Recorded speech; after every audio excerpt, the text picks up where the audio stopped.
శ్రీ గురుభ్యో నమః. శ్రీ మహాగణపతయే నమః. శ్రీ లలితా మహాత్రిపుర సుందరియే నమః.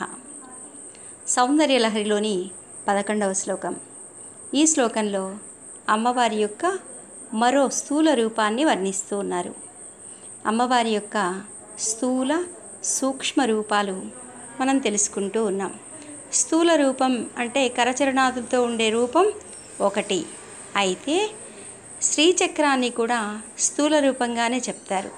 అయితే ఇక్కడ బిందువులతో, రేఖలతో, వృత్తాలతో కూడుకున్నది శ్రీచక్రం. యంత్రం అంటే బిందువులతో, వృత్తాలతో, రేఖలతో, ఇవి సరళ రేఖలు, వక్రరేఖలతో కూడుకుని ఉన్నది యంత్రం. ఆ యంత్రం కూడా అమ్మవారి యొక్క స్థూల రూపంగా చెప్పబడుతుంది. అమ్మవారి యొక్క ఈ యంత్రాన్ని శ్రీయంత్రం లేదా శ్రీచక్రం అని కూడా పిలుస్తారు. శ్రీచక్రం అన్ని యంత్రాల్లో కూడా ఉత్కృష్టమైనది, రాజమై విరాజిల్లుతోంది. అందుకే దీన్ని శ్రీచక్రరాజం అని సూచించబడుతూ ఉంటుంది. శ్రీమాత శ్రీచక్రమును తన నిలయంగా చేసుకుని అందులో సంచరిస్తూ శ్రీచక్ర సంచారిణిగా పిలువబడుతూ ఉంది. శ్రీచక్ర నిలయ, శ్రీచక్ర వాసిని శ్రీమాత. శ్రీమాత శ్రీచక్రమనే మహాసామ్రాజ్యానికి సామ్రాజ్ఞి. శ్రీచక్రం అంటే సాక్షాత్తు పరమేశ్వరుడే శ్రీచక్రం బ్రహ్మాండాకారమీశ్వరి అన్నారు. శ్రీచక్రం శివయోర్వపుః అని తెలియబడుతుంది. శివశక్తుల యొక్క దేహమే శ్రీచక్రం. వపుః అంటే దేహం, శివయోర్వపుః అంటే శివశక్తుల యొక్క దేహంగా పిలువబడుతుంది. శ్రీచక్రం శివశక్తుల యొక్క విహారస్థానం కూడా. శ్రీచక్రం శివశక్తుల మయం అంటే ఇక్కడ శ్రీచక్రం 9 చక్రాలతో తయారవుతే ఈ 9 చక్రాలలో 5 చక్రాలు శక్తి చక్రాలు, 4 చక్రాలు శివచక్రాలు. అదే ఇక్కడ ఈ శ్లోకంలో వివరిస్తూ ఉన్నారు గురువుగారు. చతుర్భిః శ్రీకంఠైః శివయువతిభిః పంచభిరపి అంటున్నారు. చతుర్భిః శ్రీకంఠైః అంటే శివుడి యొక్క చక్రాలు 4, శివయువతిభిః పంచభిరపి అంటే శక్తి చక్రాలు 4 అంటున్నారు. అంతేకాదు ఈ శ్రీచక్రం నందలి 9 చక్రాలు 9 మూల ప్రకృతులు కారణం అని ఇక్కడ స్వామివారు మనకు తెలియజేస్తున్నారు. ప్రభిన్నాభిశంభోః నవభిరపి మూల ప్రకృతిభిః అంటున్నారు. ఇక్కడున్న శ్రీచక్రంలో ఉన్న 9 చక్రాలు దేనికి ప్రతీక అంటే 9 మూల ప్రకృతులకు ప్రతీక అంటున్నారు. మూల ప్రకృతి అంటే జగత్ సృష్టికి మూలాధారమైనది, అంటే సృష్టికి హేతువులైన యోనులు అని కూడా పిలుస్తారు. ఈ మూల ప్రకృతులే నవయోనులుగా కూడా పిలువబడతాయి. ఇవే నవ ధాతువులు. పిండాండం వరకు వచ్చేసరికి నవధాతువులుగా పిలువబడతాయి. పిండాండం అంటే మన శరీరం తయారు కావడానికి 9 ధాతువులు హేతువులుగా ఉన్నాయి. ఆ 9 ధాతువులు శ్రీచక్రంలోని 9 చక్రాలకి సంకేతాలుగా చెప్పబడుతూ ఉన్నాయి. చర్మం, రక్తం, మాంసం, మజ్జ, అస్థి, శుక్ల, మేధ, ప్రాణ, జీవ అనే నవధాతువులు. ఈ నవధాతువులతో మన శరీరం తయారవుతుంది. వీటికి ప్రతీకగా శ్రీచక్రంలో 9 చక్రాలు. ఇందులో ఈ ధాతువులలో కూడా మళ్ళీ శివశక్తి స్వరూపాలుగా ఉన్నాయి. శక్తి ధాతువులుగా పిలువబడేవి చర్మం, రక్తం, మాంసం, అస్థి, మేధ. అలాగే శివధాతువులుగా పిలువబడేవి మజ్జ, శుక్ల, ప్రాణ, జీవ. అంతేకాదు ఈ శ్రీచక్రంలో త్రికోణాలు, వృత్తాలు కనపడుతూ ఉంటాయి.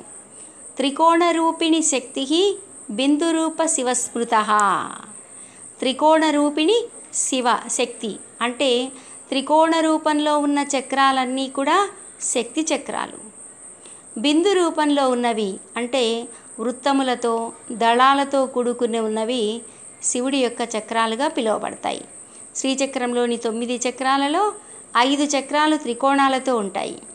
ఇవి శక్తి చక్రాలుగా పిలువబడతాయి. అలాగే ఇందులో ఉన్న బిందుమయ చక్రంతో కూడుకున్న అష్టదళ పద్మం, షోడశదళ పద్మం, ఈ చతురస్రాకారం ఇవి శివుడి యొక్క చక్రాలుగా పిలువబడతాయి. ముందుగా శక్తి యొక్క చక్రాలను చూద్దాం. ఇక్కడ గురువుగారు శక్తి చక్రాలన్నిటినీ 5 ఒకే మాటలో చెప్పారు.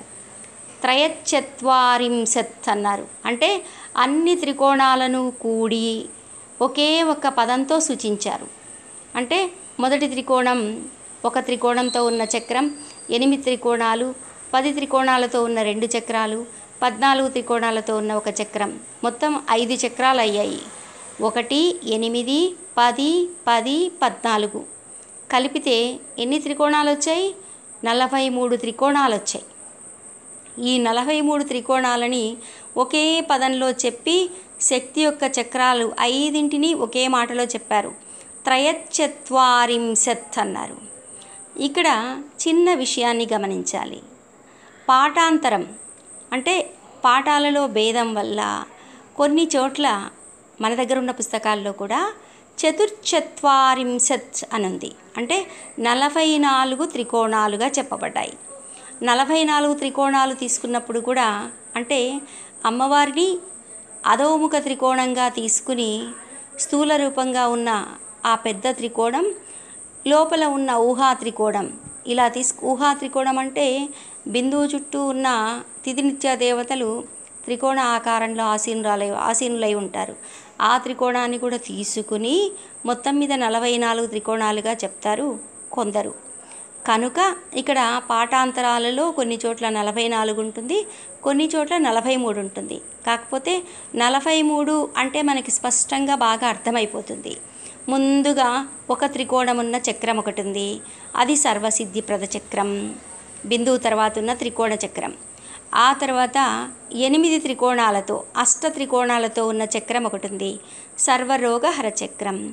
ఆ తర్వాత 10 త్రికోణాలతో 2 చక్రాలు ఉన్నాయి, ఒకటి సర్వరక్షాకర చక్రం, తర్వాత సర్వార్థ సాధక చక్రం. ఆ తర్వాత 14 త్రికోణాలతో ఉన్న చక్రం ఒకటి, అది 14 త్రికోణాలతో ఉన్నది, దాన్నే సర్వ సౌభాగ్యదాయక చక్రం అని పిలుస్తారు. ఇప్పుడు మొత్తం త్రికోణాలు 1, 8, 10, 10, 14, 43. ఇది మనకు గుర్తుపెట్టుకోవడానికి, అర్థం చేసుకోవడానికి సులభంగా ఉంటుంది. కాబట్టి అందరము మన బుక్స్లో కరెక్షన్ చేసుకుందాం. త్రయశ్చత్వారింశత్ అని నేర్చుకుందాం. ఇక తరువాతివి శివుడి యొక్క చక్రాలు. ఆ శివ చక్రాలను ఇక్కడ వసుధళ అంటూ అష్టదళ పద్మాన్ని అంటే సర్వసంక్షోభణ చక్రం, 8 దళాలుండే పద్మాన్ని సర్వసంక్షోభణ చక్రంగా పిలుస్తారు. ఆ తర్వాత కళాస్ర కళలు 16, షోడశ దళాలతో ఉండే చక్రం, అది సర్వాస పరిపూరక చక్రంగా పిలువబడుతుంది. ఆ తర్వాత 3 రేఖలతో కూడుకున్న చతురస్ర ఆకారంలో ఉన్న చక్రం త్రైలోక్య మోహన చక్రంగా పిలువబడుతుంది. చివర బిందుమయ చక్రం, త్రికోణము లోపల ఉన్న బిందుమయ చక్రం సర్వానందమయ చక్రంగా పిలువబడుతుంది. ఇవి 4 చక్రాలు: బిందుమయ చక్రం, అష్టదళ పద్మం, షోడశదళ పద్మం, చతురస్రాకారంలో ఉన్న చక్రం. మొత్తం 4 చక్రాలు శివ చక్రాలుగా పిలువబడుతున్నాయి. అంతేకాక 3 వలయములు, త్రివలయ అన్నారు. అంటే 3 వృత్తాలు కూడా శ్రీచక్రంలో ఉంటాయి. ఇవి 3 గుణాలకు, 3 కాలాలకి ప్రతీకలుగా, 3 ఉన్న అన్నింటికీ ప్రతీకలుగా ఈ త్రివలయాలను సూచిస్తారు అనుభవజ్ఞులైన పెద్దలు. ఇలా నీ యొక్క శ్రీచక్రం పరిణతి చెందిందమ్మా అని తెలియజేశారు ఈ శ్లోకంలో. చతుర్భిశ్రీకంఠైః శివయువతిభిః పంచభిరపి ప్రభిన్నాభిశంభోః నవభిరపి మూల ప్రకృతిభిః చతుశ్చత్వారింశత్ వసుధళ కళాస్ర త్రివలయ త్రిరేకాభిః సార్ధం తవ శరణ కోణాః పరిణతాః అన్నారు. శ్రీచక్రంలో ఉన్న 9 చక్రాలు, అందులో శక్తి చక్రాలు 5, శివచక్రాలు 4. ఈ మొత్తం 9 చక్రాలకు కారణం నవ ప్రకృతులు, మూల ప్రకృతులు అంటూ ఇక్కడ తెలియజేశారు. ఈ శ్రీచక్ర స్వరూపాన్ని త్రిపురోపనిషత్తు కూడా చక్కగా వివరిస్తుంది.